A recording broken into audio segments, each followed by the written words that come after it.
So this was a fun one. This is Ravensburger Times Square, and so it has a scene of Times Square all lit up at night.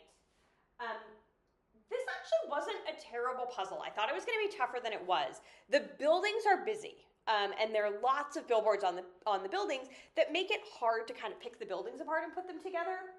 But there's some dark sky that didn't take quite as long as I expected. One of the challenges actually was that I was working in not great lighting for this particular puzzle. So it did take me a little bit longer than I think it would have if I had been working with daylight.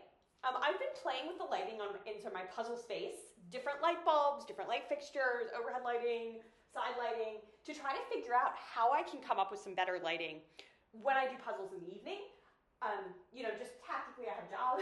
It's easiest to do puzzles at night, kind of like 8, 9 p.m. is generally when I have the time to actually just sit down and puzzle. The challenge is that the lighting's not great. I did actually think that was an advantage for me when I got to competition at Worlds in 2024 and in 2023. Competitions are held or have been held historically in the Millennium Dome, which is terrible lighting, especially if you're during the day, it's great. If you are at night, it's pretty awful. So you're sort of squinting in sometimes in what feels like the darkness.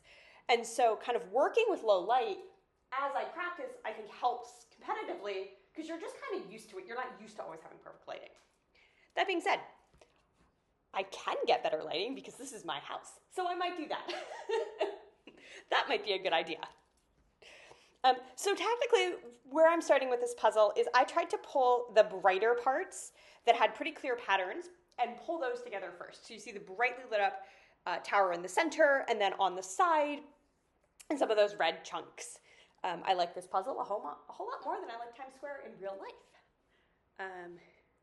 It looks much more pleasant in this puzzle than it is in real life. I used to actually have to, I used to work in New York, and to get from my apartment to my job, I had to walk through Times Square, and there's nothing to make you grouchier than having to walk through Times Square at the end of a super long work day, and all of a sudden it's all these people and all this noise and all these lights, and you're like, I just want to be home in my bed.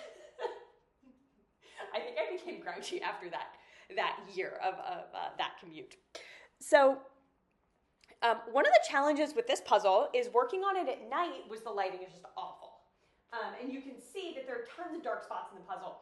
And so I think if I redid this puzzle with better light, I might have actually built along the bottom first. So you can kind of see in the image, which is in the upper left, there's this crosswalk with taxis in it. That actually turned out to be fairly easy to spot. They were black and white pieces. I didn't do them, though, as I'm doing the puzzle here, because at night, I just really couldn't see the difference in all those dark pieces. I couldn't see the difference between the black of the road and the blue of the sky. And the black of the building. So as you see, I've started to do some of it, but I'm probably 80 minutes in, and I'm just now getting to that.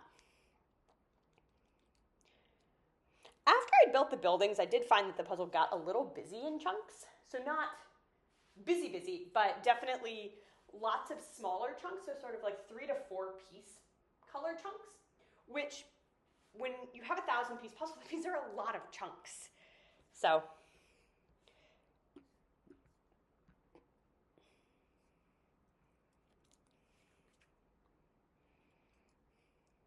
So now what I'm doing with this puzzle is a little bit of just kind of what I'm calling sometimes just finding place, just kind of frantic placing is another thing I call it, which is just kind of how can I get more pieces off the table and into the puzzle to make it easier as I puzzle more.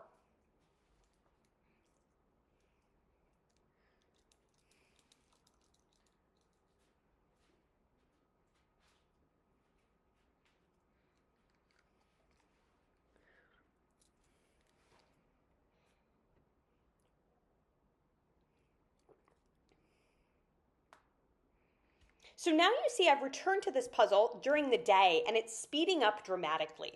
I'm actually able to see the differences in those dark and busier spots, which I had purposely left the night before because I just couldn't see the difference.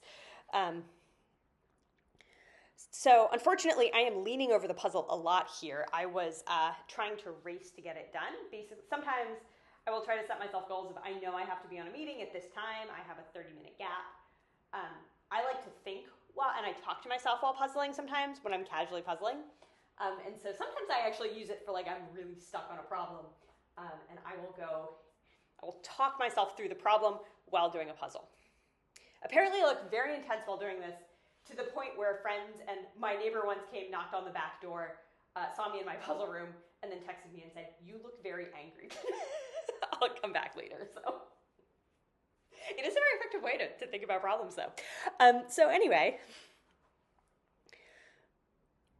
what I'm doing now is really just kind of filling in those last pieces. And you can see on the right-hand side, I'm starting to shape sort as I test pieces and can't find them. And so there is some color variation, but not really enough to make it easy. So the shape sorting is just helping to keep the puzzle moving, not get caught up in some of the sections.